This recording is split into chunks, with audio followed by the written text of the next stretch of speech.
My parents were both Niseis. My biological father and my mother were Niseis, and they were working with the military intelligence part of the U.S. military.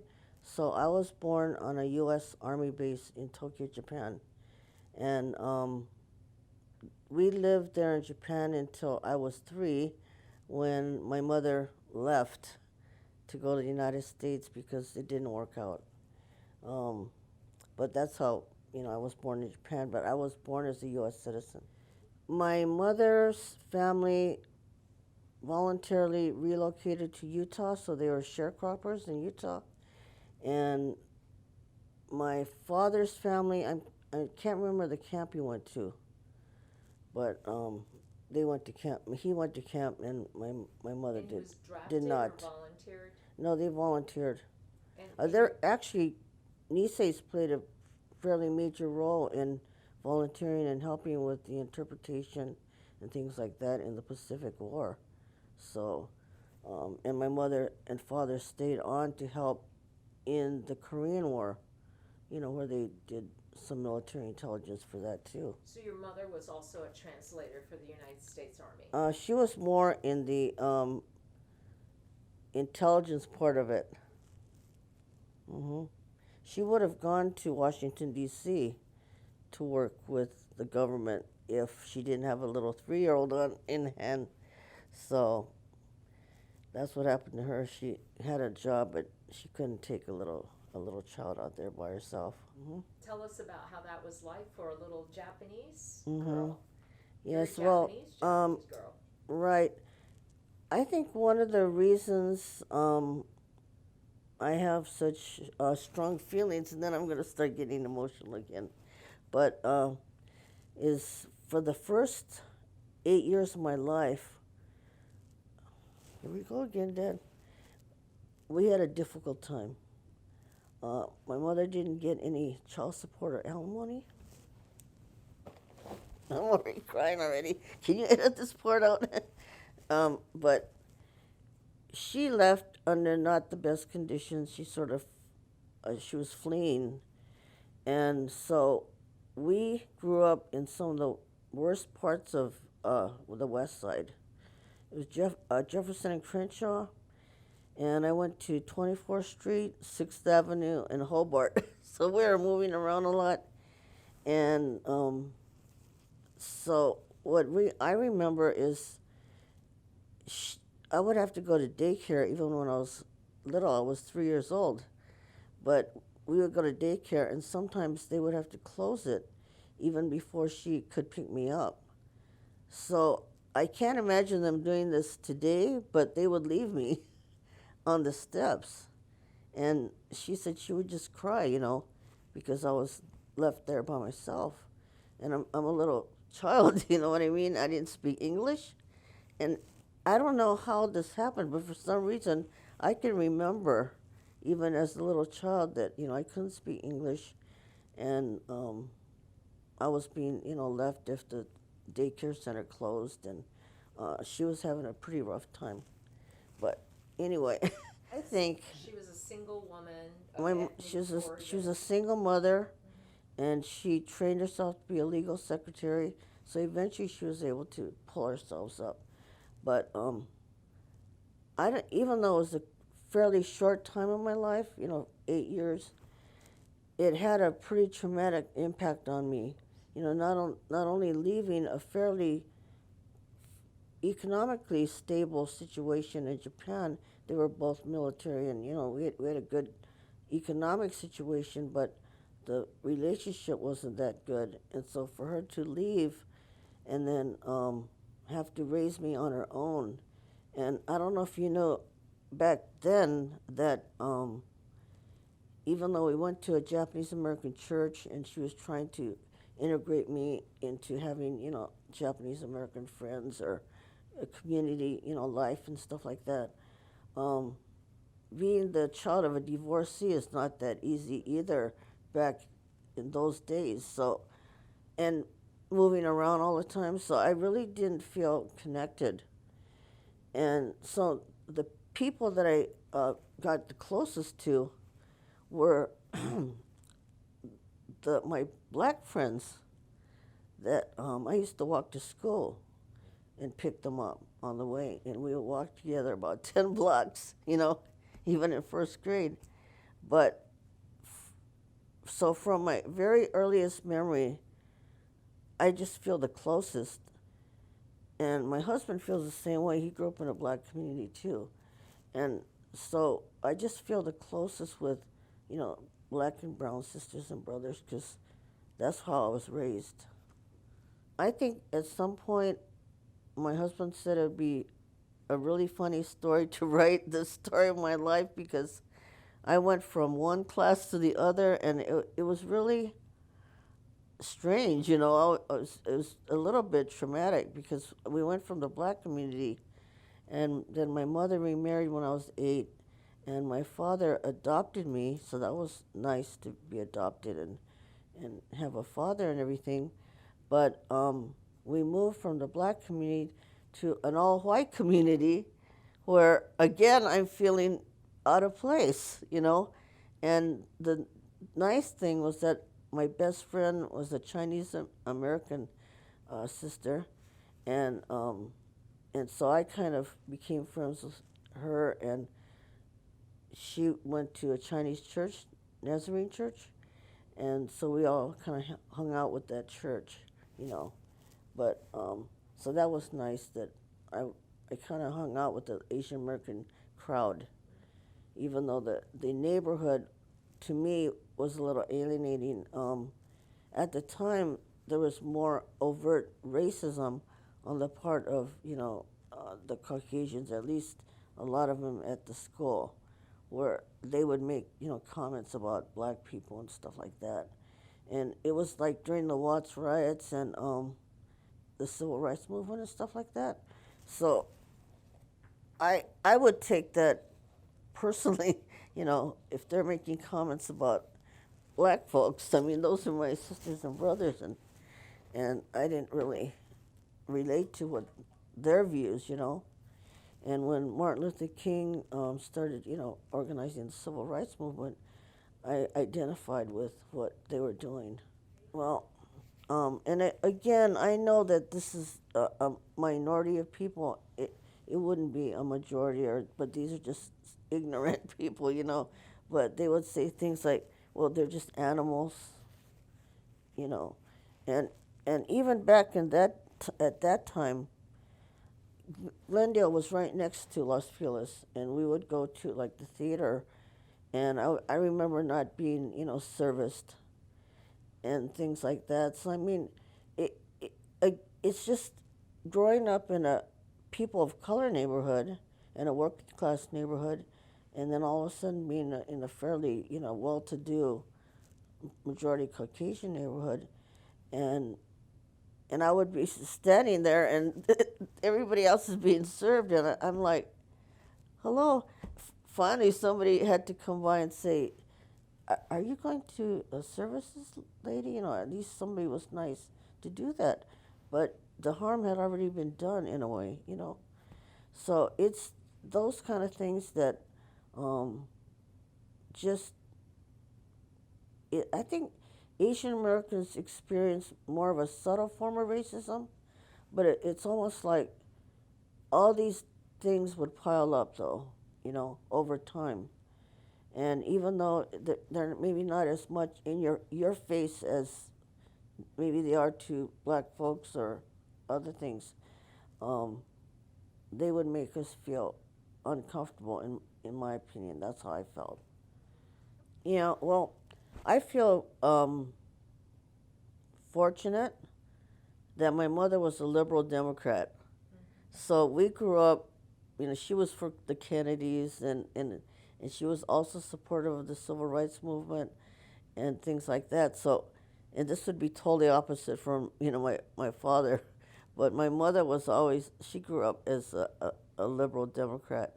So we would watch like the speeches on TV and stuff like that together. And even though I was in junior high and high school when all of this is going on, we still identified with it. And when I was in high school, I started to get involved in it, sort of indirectly supporting the civil rights movement through the junior JCL, which is a little ironic too, given I got really involved in NCR later on, but again back in the day, the Asian groups that were available were like junior JCL or Chinese Chinese the Nisei equivalent to JCL and these kind of more ethnic oriented groups. So for high school young people, what we had available was the junior JCL, and I was again fortunate to have someone like John Saito. I don't know if you heard of him, but he took me under his wing too, and he was head of the Human Relations Commission at that time when I was a junior in high school, and he used to take me to brotherhood camps, and I would be a speaker at a Jewish conference of how the Japanese Americans and Jewish Americans had a lot of commonalities and things like that. And so I was able to pick up on that civil rights and human rights and, more liberal leaning political viewpoint. So to me, it wasn't that hard to transition from being supportive of Martin Luther King to learning about Malcolm, and Stokely and Black Power and all that. So by the time I got to UCLA, the second quarter I was there, I think it was winter quarter, 67, I went to the Black Power conference at UCLA that was put on by the Black Student Union. My father owned Umea Rice Cake Company. I'm sorry. My father owned Umea Rice Cake Company. They make Japanese rice crackers and mochi and everything, and it's got its 90th anniversary this year. But my father's father founded that company in 1924, and they were doing so well before the war that my father's father got an interest in founding a 200-seat Chinese restaurant. It was on the second floor of San Pedro on First Street. It was called Manchulo. And they started the Chinese restaurant because they used to sell fortune cookies to all the Japanese-owned Chinese restaurants all over Southern California, from Santa Maria to San Diego. And so they knew that was really lucrative to sell it to these businesses. Well, because for 2 years I had been involved with the civil rights. It was more indirect, but if you can imagine a sophomore in high school, trying to give a speech on civil rights, and most of the other people are there for the dance, things like that, and they're like, cut it, we're more interested in the social activities and everything, but luckily there were a few of us who were interested in that kind of thing, and I was able to go to some of the national conferences and meet people like that. So you mentioned there were 3 Asians in the Black Power conference. Can you remember the other 2? Did you know them? Oh, Or you there's 2. There's 2 of us. Oh. It was Ron Takaki and myself. The white in those days. I mean, this is the very beginning of the Black Power movement. The Whites Caucus, because they weren't at the point where they weren't meeting together yet. They weren't separating yet. They were still, having dialogue. So the Whites Caucus and the Blacks Caucus, and then Ron and I were sitting there, together, seriously thinking about, well, how does this apply to Asian Americans? And, we knew that Malcolm's, record about last message and Black is beautiful and things like that those things apply to us, So, like the Japanese American girls would put Scotch tape on their eyes to try to make them look bigger and, things like that. So we knew that a lot of those concepts really do apply. No, it was sort of like a winter retreat. It was in the mountains. Oh, I don't remember the mountain, but I remember it was in the winter and it was in a mountain. Yeah. But and I had, at the time, I had a boyfriend who wasn't very supportive of my going to, these radical things like that, but I already made up my mind that I was gonna, get involved and Did that inspire learn you more. to think about the Are You Yellow conference? Well, it did inspire me. A little step before the Are You Yellow conference was that, again, I don't know how I was able to hook up with all these different great people. I almost feel like I was so lucky, but somehow I got hooked up with Joe Grant Masaoka, and he was the original administrator of the Japanese American Research Project. So I used to hang out there, and learn. I wanted to learn more about Japanese American history. So he was inspirational to me. That project was initially funded by JCL, and so he was inspirational. And Dr. Robert Wilson was also involved in it for some reason. I don't know how he got involved, but he was, in Japanese American. He was in Japanese history. He was a Japanese history teacher, and so I was getting together with those two and Dr. Kitano, and meeting all these really great, people. You're talking And Harry. Harry Kitano, he was my advisor, and so it's putting everything together. Like, if we're trying to learn about Black Power and then applying it to Asian Americans and Japanese Americans, so Dr. Wilson agreed to sponsor this CSES 103. An experimental course. Yeah, it was the experimental college, and we got a class together for Japanese American history. And to my knowledge, it was the first one at UCLA, or one of the first ones, anywhere, because this is in the spring of 1968. It was right after the Black Power Conference. So the Black Power Conference did influence me and others like me, all around the country, to ask, how do these concepts apply to us? And we were learning about the camps for the first time, and we were getting speakers like Asian American Hardcore to come in and speak. And the students, we pretty much decided who we wanted to speak or what we wanted to learn about. It was very informal. So on the third floor of the student union.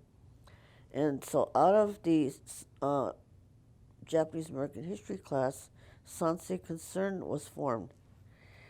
And so in the summer of 1968, and this is a correction I would have made to one of the notes they have in these prep notes, but John Saito helped me get the conference facility at Big Bear. Now, Are You Yellow? The first conference was at Big Bear, and so we had about 150 college students from all over LA, and out of Sansei Concern and Are You Yellow conference, which is primarily an identity and empowerment type of theme, we formed the Oriental Concern.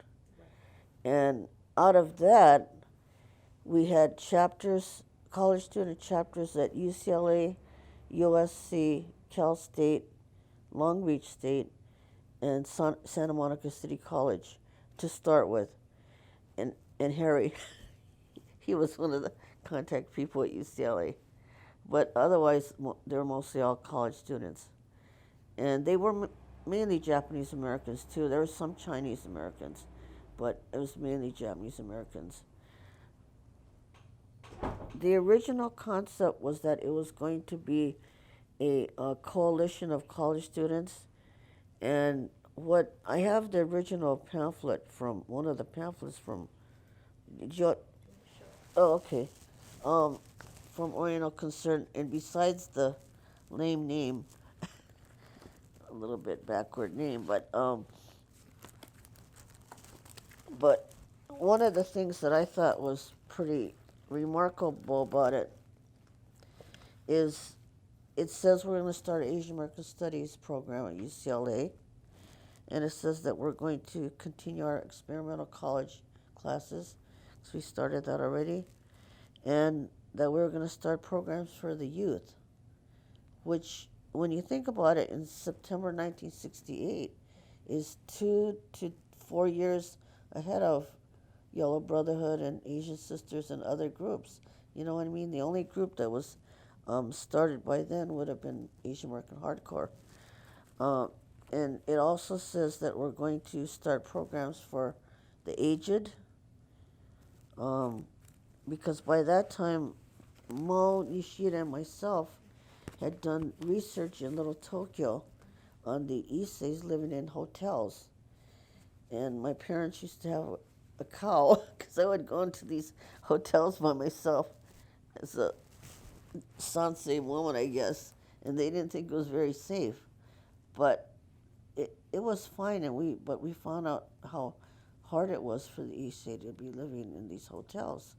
So you're saying there were a lot of problems for JAs as well as others in the 1960s. Mm-hmm. Despite Kennedy's programs and Johnson's Great Society programs, there were still a lot of gangs. There were still a lot of abused senior citizens. Mm-hmm.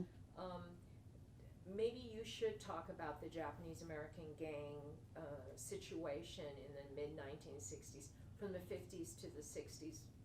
Mm-hmm. Well, I guess the way I look at it is the gangs were more in the 50s, and I look at it as a response like other. I don't think it's similar to the gangs that exist today, but it's more like a response to the racism and the oppression that people felt back in the day, and it's sort of a way for the Japanese Americans, or if they're Chicanos or whoever was forming these gangs, that it was their way of trying to create a little bit of a pocket of strength. And so they're not one. There was no guns that I know of. They would have these gang fights where they would have chains and knives or things like that. But again, I was lucky in a sense that I was in the baby section of the gangs, and we didn't do those kinds of things. The older guys were into that, But I see the gangs and the poverty with the Issei's in Little Tokyo, and later on there was a very, very heavy epidemic of drug abuse amongst the youth all over Southern California for the Sansei and Yonsei kids. That, again, I think there's that feeling of alienation and not knowing who you are. So if you don't have, I'm going to go there again, if you don't have that kind of positive identity and alternative, like VC is kind of an alternative cultural institution and things like that we were later able to build, you don't feel that you have positive role models or goals that you can look forward to.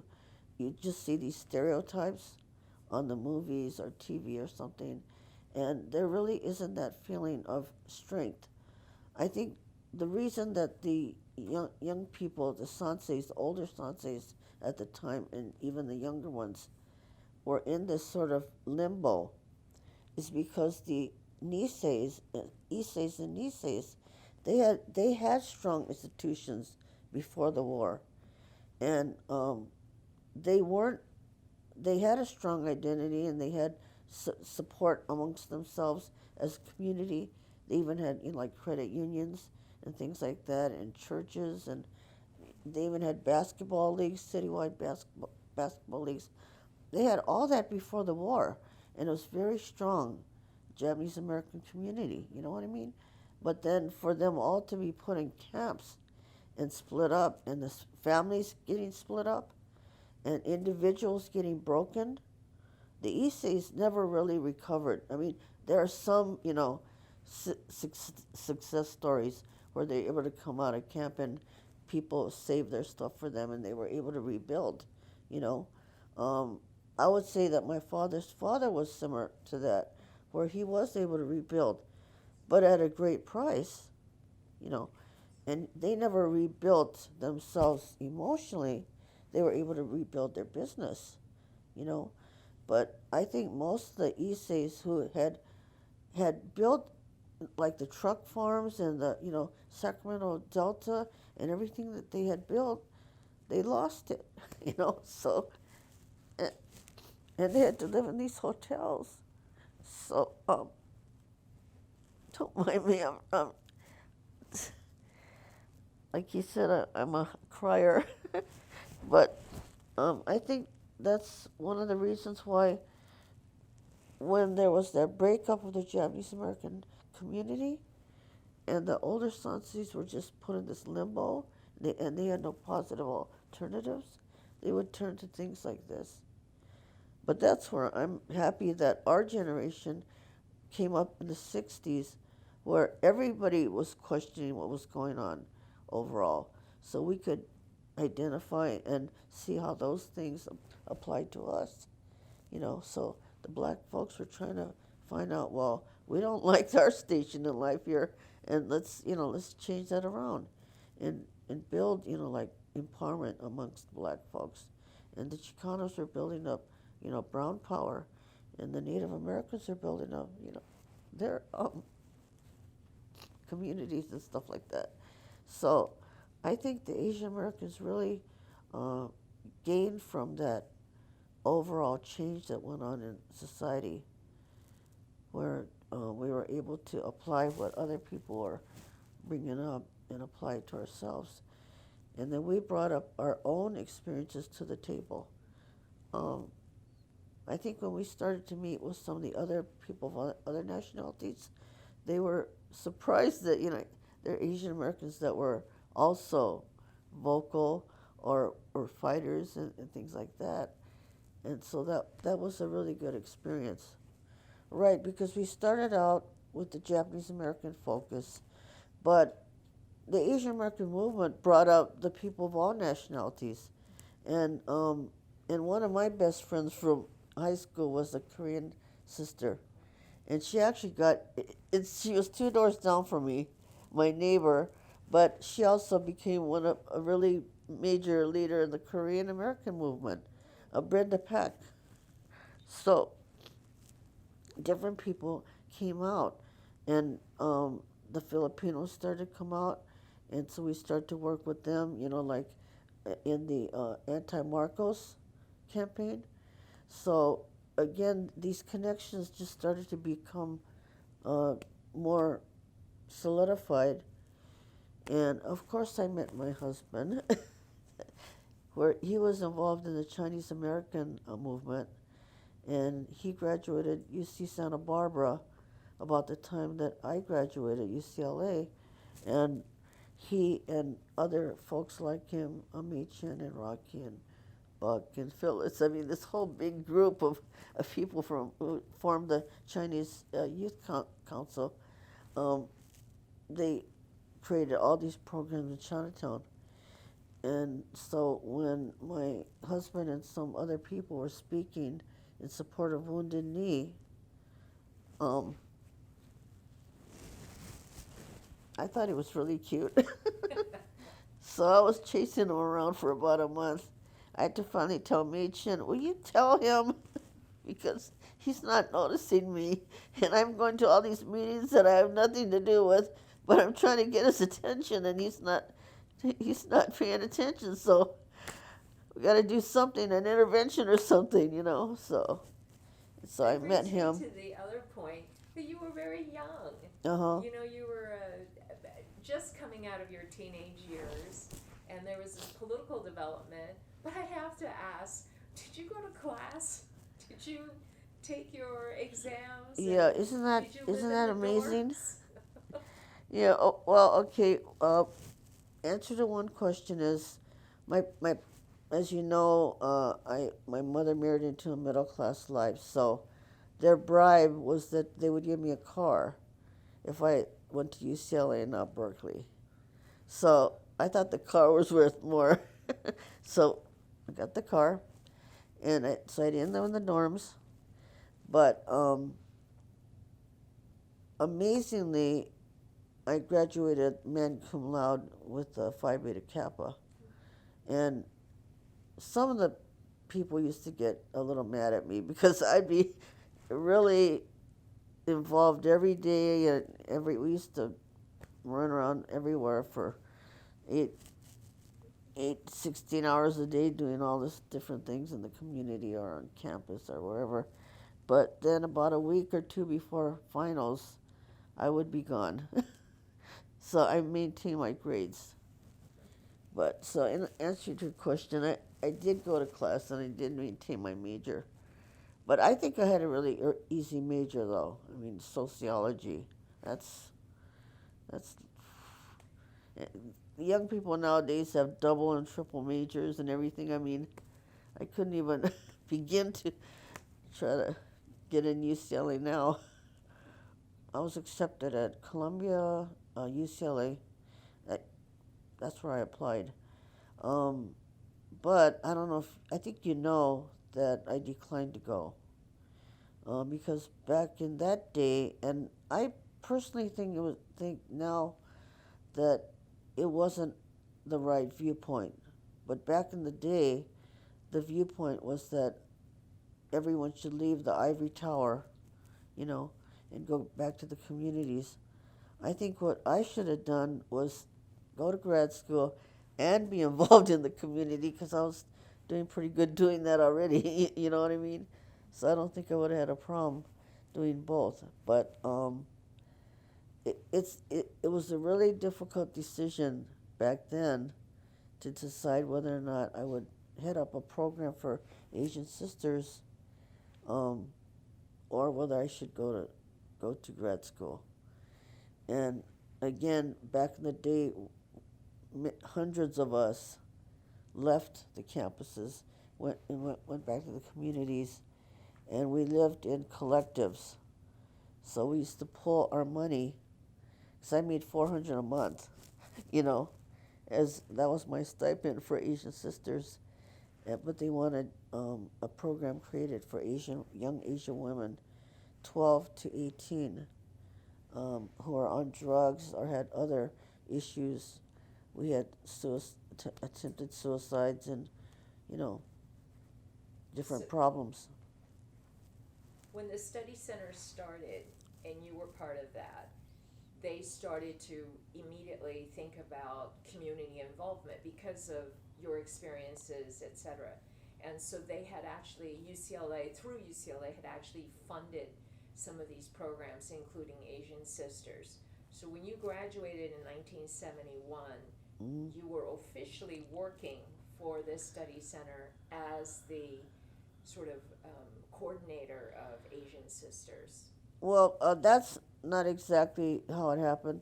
Well, what happened was we fought for UCLA Asian American Studies, and we fought for it, with the marches and rallies and things like that. But Charles Young was also very supportive of getting some kind of program going for ethnic studies. So we were able to work with him. And he appointed me to be on another program that he was starting, an initiative that he was starting, which was called Board of Urban Research and Development. So I was appointed to that for 2 years. And I actually worked 20 hours a week as a freshman and a sophomore doing that.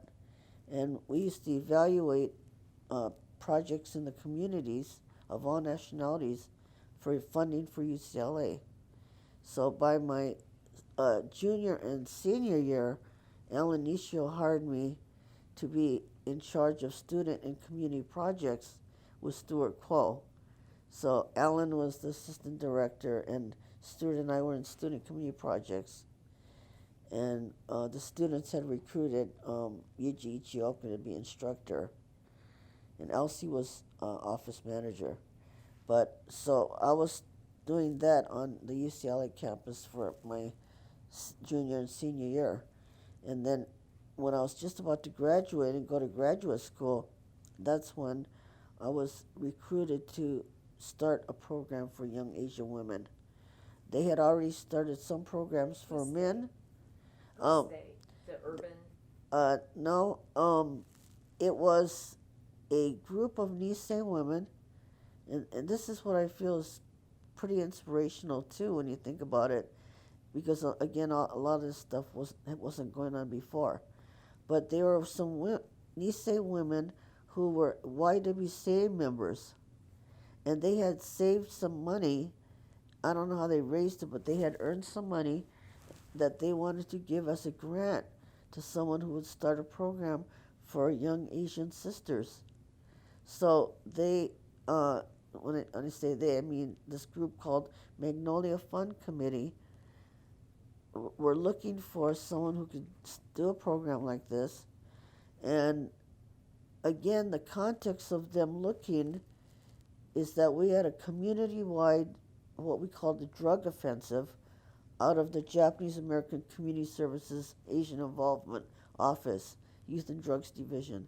We had like churches, civic organizations, all over. We would have presentations about this epidemic of drug abuse amongst the young people. And that created just this groundswell of community awareness about this problem. Plus, they're seeing it in their own kids and their nieces' kids and things like that, where the kids are dying or overdosing on drugs and things like that. So they wanted to do something about it.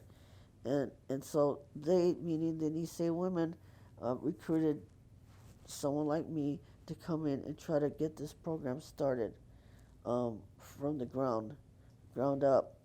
So we did a similar thing in Asian Sisters that we did with the Youth and Drugs Division of Japanese American Community Services, which is to get the word out all over the community through presentations. And anybody who would see us, we would say that we have a program going and here's the hotline, and we would put in the Rafu Shimpo and the Pacific Citizen and other vernacular press that if you know anybody who has a problem like this, you call, and we would get them hooked up with counselors or take them to the hospital, whatever was needed. And we even ran a pregnancy prevention program to educate the young girls about how to, even do things like that, of trying to be safe, So we got the social workers who are also of Nisei and Chinese American descent to volunteer to help either individual counseling or family counseling. And we had, with the Youth and Drugs Division of JAX, we had a parents group every Wednesday night where the parents would come and support each other. I'm already losing it again. Yeah, so we had, we basically, there was about 150 girls that came through the first year. And, they would either call us or their parents would call us, or, their boyfriends would call us or something like that. And we lost one sister in the year.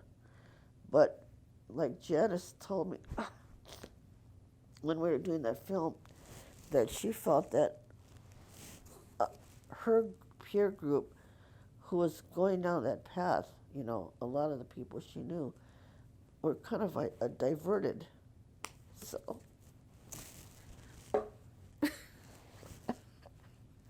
I guess we helped one generation of youth from going down that path, because we were going on a very destructive path, and turning that road where they could look forward to something different. That's the part that's a little bit fuzzy when I think about what happened during the 4 years that I was at UCLA, because it's almost like this. It was almost like an explosion, you know what I mean, where the movement blossomed from the Are You Yellow conference in 1968 to the day I graduated. It's almost like we were doing, it felt like we were doing everything, I mean, we were doing the anti-war work, Peace Sunday and that kind of thing, and health fairs. We were doing programs for youth on drugs or having other kinds of problems. And we also created the Asian Women's Group, where women our age, the activists from all over the city, and these were women of Chinese, Japanese, and Filipino descent, and Korean descent. We're all different nationalities, but we created an Asian Women's Group, and that's part of the group created the issue of Ghidra. But the other part of the group, we used to do presentations again at organizations and churches, and we even went to the penitentiary. It was like Lompoc.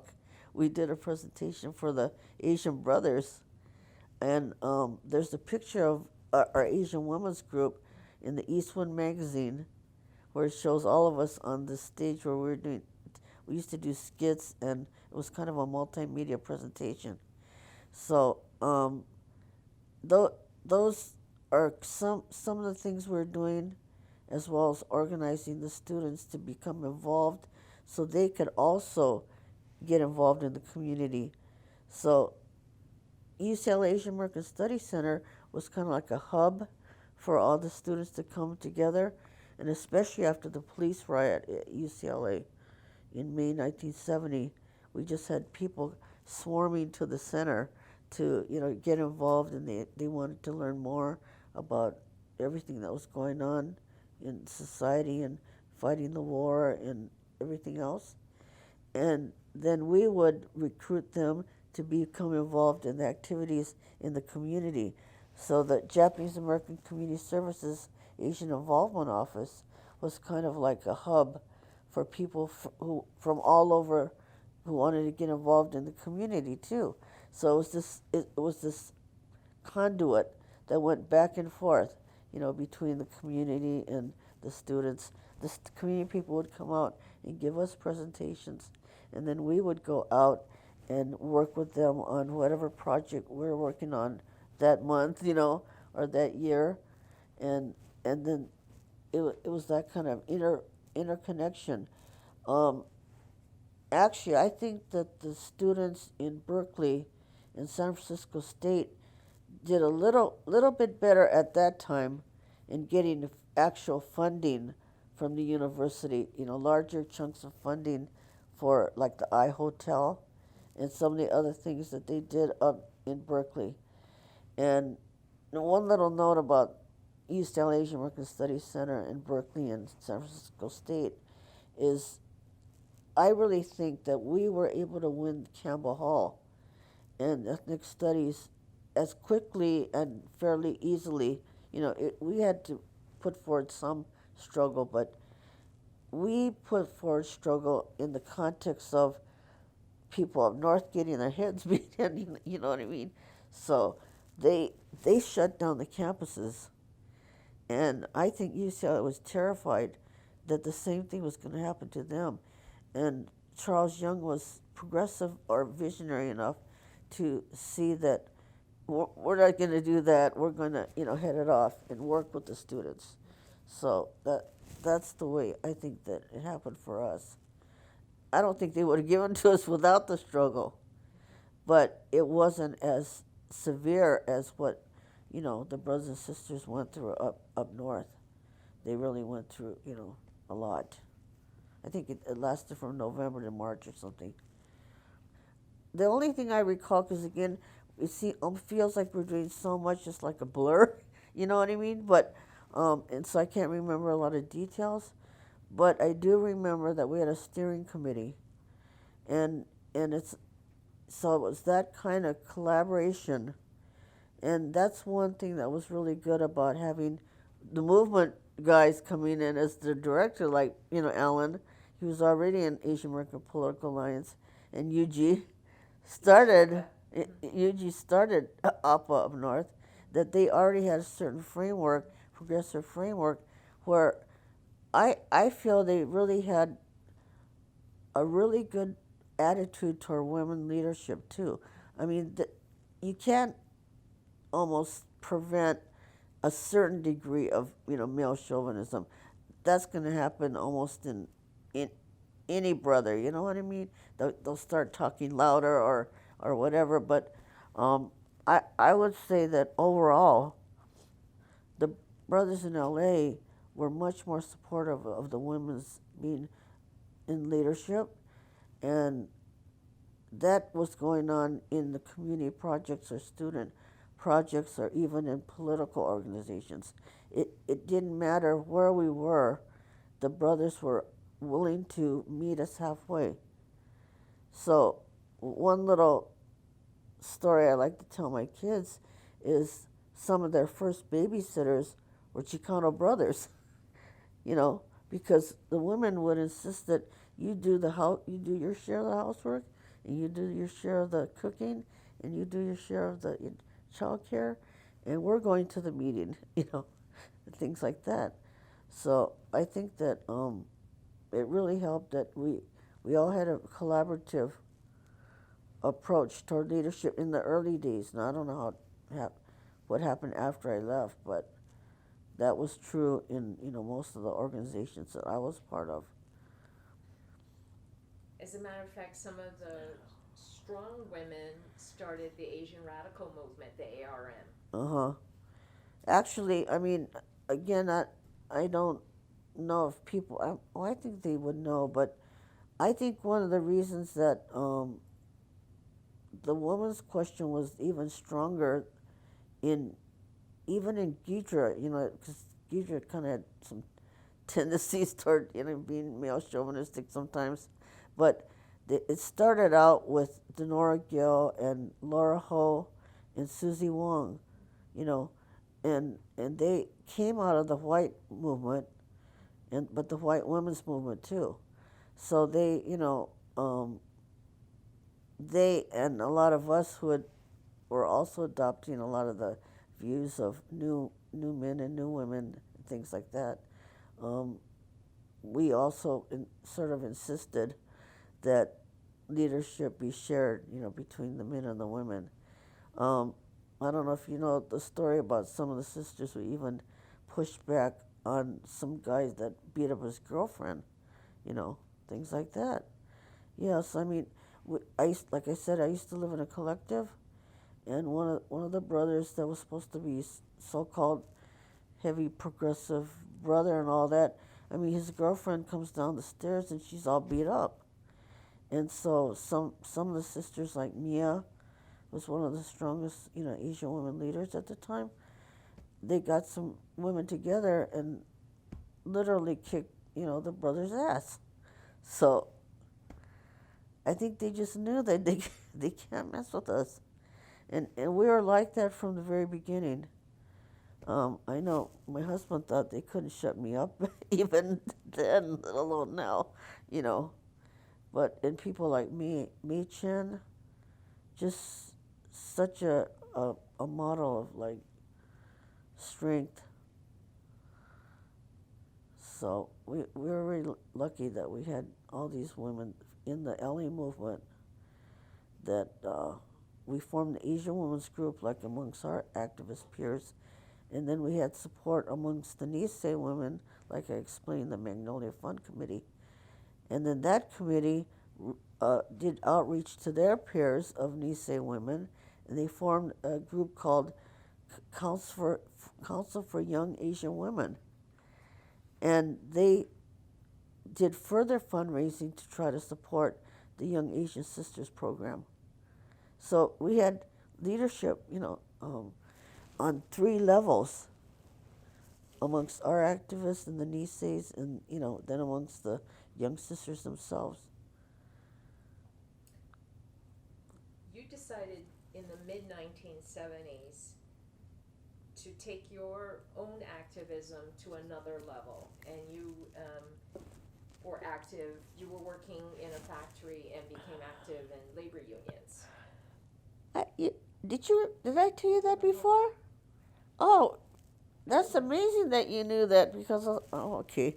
I was going to tell you, because it said something about employment. I'm like, so do I explain to them that I got my Teamsters card in the shrimp factory, and I graduated Phi Beta Kappa from UCLA, but I was really proud of my Teamsters card, and but I did start working in the labor union, starting from right after we graduated UCLA. Why did you do that?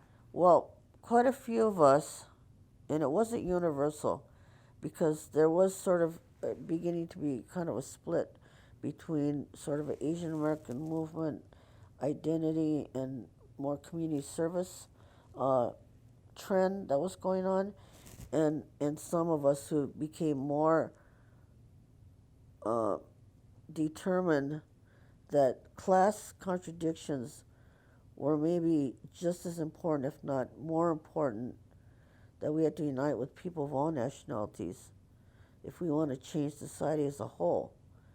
And we did an analysis of classes in the Japanese American community as well as overall.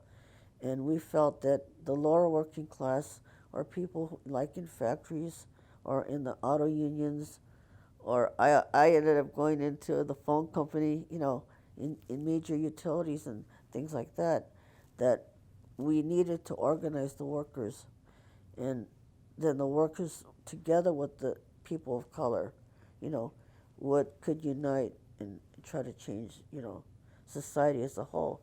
So we became dedicated to integrating, what we called integrating with the lower working class. And so what my husband and I did, and again, hundreds of other people like us. I was by no means a unique person or anything like that, but we went to live in Boyle Heights for 10 years, and we organized side by side with people in the community, like tenants and workers, youth, community institutions, and people like that. Again, the idea was you build a geographic power base of the Asian Americans who are within the people of color communities. But we really believe that people who would want to change more quickly were people who really had something to fight for. You really, people who are really well off or something, they're not going to want to change anything. They're pretty happy with the way it is. But if you wanted to make it a more egalitarian society, you would work with the people who have to live in poorer conditions and, have a little bit harder life. So that's what we did. We lived in the Community Workers Collective in Boyle Heights, and we all had different areas where we would work to organize. So I was initially organizing in the lower working class, like shrimp factory type thing, and then I went into more like the Communication Workers of America, became a chief union steward. Um, we had a wildcat strike of telephone operators, and I went into that for now I can't even remember how many years, but we were a very strong union family. My husband was in International Brotherhood of Electrical Workers, and I ended up where our union changed from CWA, Communication Workers of America, to the International Brotherhood of Electrical Workers too. It was really weird, but then we ended up in the same union. But it's a very strong union because they can shut down the oil fields. I mean, they're working in like strategic industries, things like that. So that's where we felt that all the different contradictions came together. Like people of color, working people, and women would come together and try to make it a better society. But anyways, so that's the kind of work we were doing. Again, that's where I don't know if people understand that a lot of decisions that were made back between the early 70s and the late 80s, a lot of the decisions that were made by individuals were actually made from an overall strategic point of view. That kind of decision to either go into labor or go into organize in the South, or go to organize in the black community or Japanese American community, um, those strategic thinking was developed by some of the people in national leadership, you know, and so I that what redress was the most important issue to me personally, but it was also decided that that would be the best place for me to be working as well, and that was a really meaningful place to, I guess, apply some of the organizing skills and experience that I had learned over the previous 10, 15 years. Because we had started out reaching out to churches and civic organizations and all these other community-based, places to fight drug abuse. But over the 10, 15 years, we had learned that the best way to build a movement, lose it again, was to go to the grassroots. And so NCR did that kind of door-to-door grassroots organizing. And I was in charge of outreach for NCR in the Southern California area between 1980 and 1985. And we just did everything that we had already learned for 10, 15 years before that. And I think some people think that, well, you started NCR in 1980 and all of a sudden, you're kind of having all these successes, but it took years and years of, learning and experience and trial and error and reaching out to people that we already had contacts with, because we had already built a base in all these different communities like Boyle Heights and the West Side and West LA and East LA and South Bay, where we had built those years of organizing experience with these different communities. So when it came time to fight for the redress bill, you're reaching out to your old friends and old neighbors. So that's the way I saw it. There's a lot of people who didn't believe that it could happen. I mean, we had problems in the very early years where people really thought we were crazy, you know what I mean? We went to the Young Buddhist Association conference, and I had some of the Nisei truck driver and another Issei guy who had been in the camps and things like that, and they were bringing the story to the young people, sanseis and yonseis, and they're like, you're not going to get, money from the federal government, especially during, I think there was like a amendment where they weren't going to spend any money, But again, you unite with the trade unions and, people from all the different regions, the VFW, and you build a power base, and they got it done. I mean, Reagan kicked the Japanese Americans out of the motion picture union or whatever when he was head of it, and then he signed the bill. At that point he had to, but so that was really great. And I personally don't think that we would have got redress if NCR hadn't built that mass base. It wouldn't have just happened with just a congressman, So I'm really glad the book finally came out and the story of NCR came out. So, in the 21st century now, UCLA's in a different place. I'm sure you look at it with mixed emotions. Well, I wish I could have kept in closer touch. I've heard that, it's gotten more distant, it's not that really close connection with the community.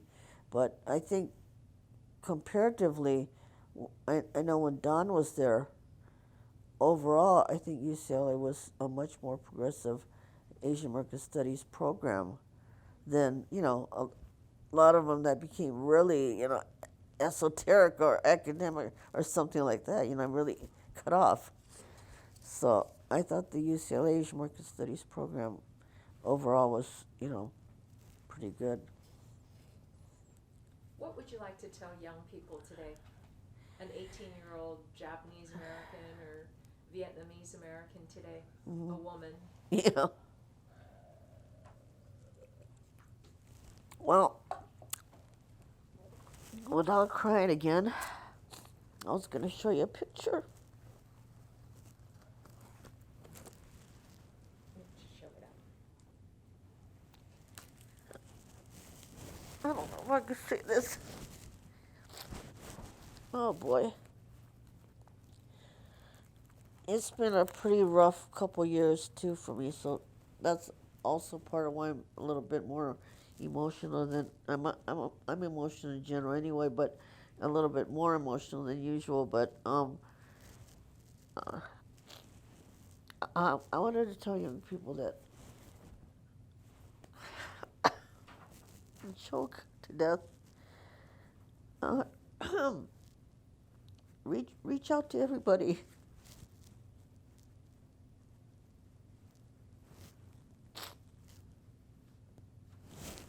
Daddy, you gonna help me? Because I think if somebody had seen this, I don't know if they would have given a progressive leaflet to this woman in the pink. The cute girl in the pink. Well, I wasn't looking at that part, but don't judge Who was the cultural chairman, of the Theta sorority at UCLA in 1968. Who Yeah. they're still around. So I think what the lesson that I would want to share with young people is just give everybody a chance.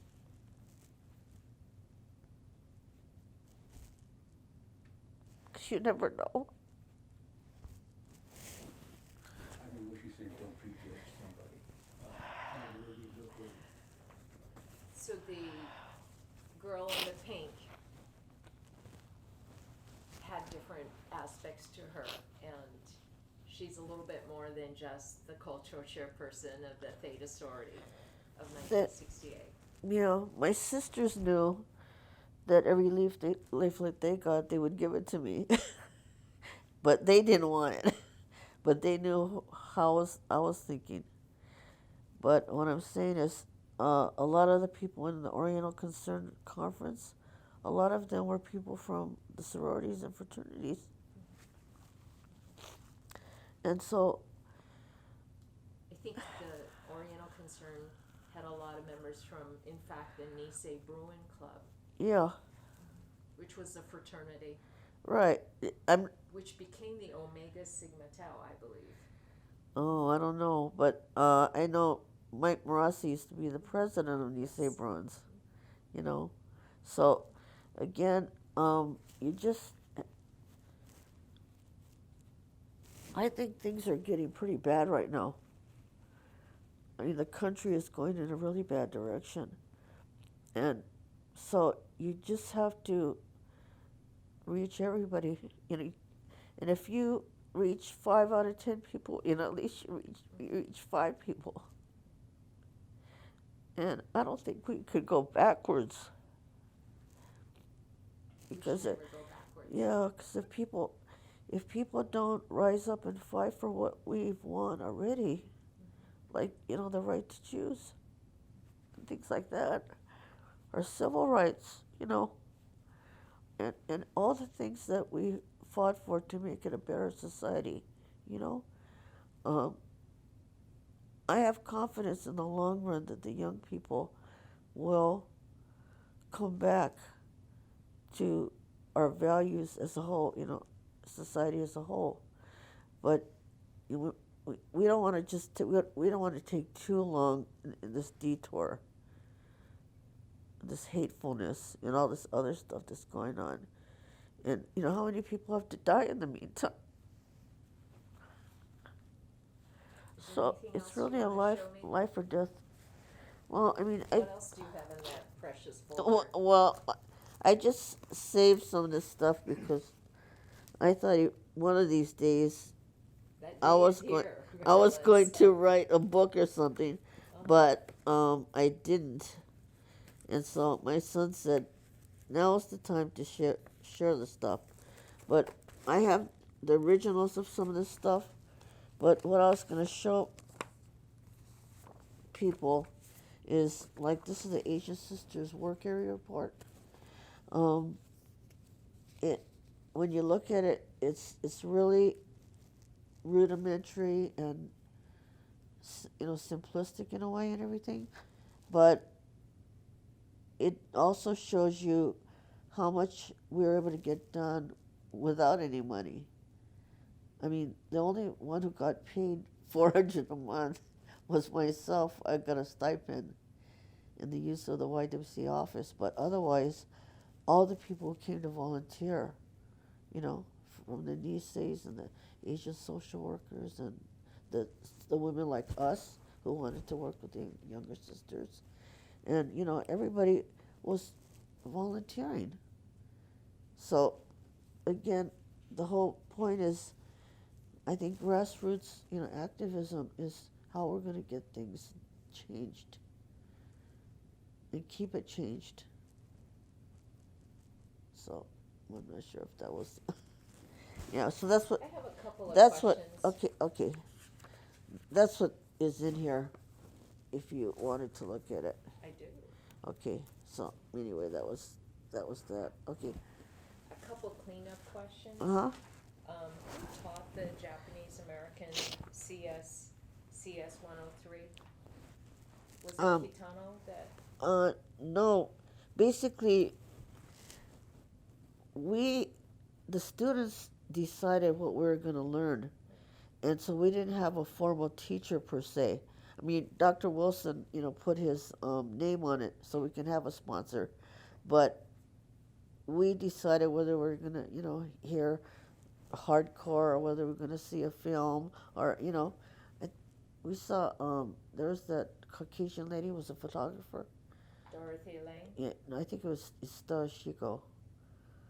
I think we saw her film, but anyway, the students decided what things that we were going to learn, and I don't even remember if her film was made by then, but that's what I recall. That we again, it was very proactive on the students' part. Right. There's one thing I wanted to share too is the single most radicalizing event for me while I was at UCLA was the police riot in May 1970. Because I was out in the middle between Royce Hall and the library when all the cops were lined up between Royce Hall and the library. And they were lined up, they must be been behind a hedge or something, because they all jumped over at the same time. And they were like, they had their batons raised, and they're running toward the students. And they went from the library all the way up to the sculpture garden. And they were beating people up all along the way randomly. It's Los And Angeles Police Department. Yes, this is like May 1970 when they invaded Cambodia. There was a small little demonstration at the ROTC building near the football field.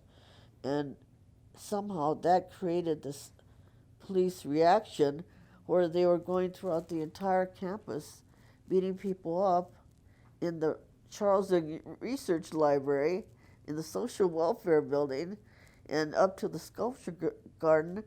And then by the time they had come by and my friend had run by and put me in the library, so I was not in their way, we made our way back to Campbell Hall, and we found out that they had beat up this black student who was eating a hot dog on the front steps.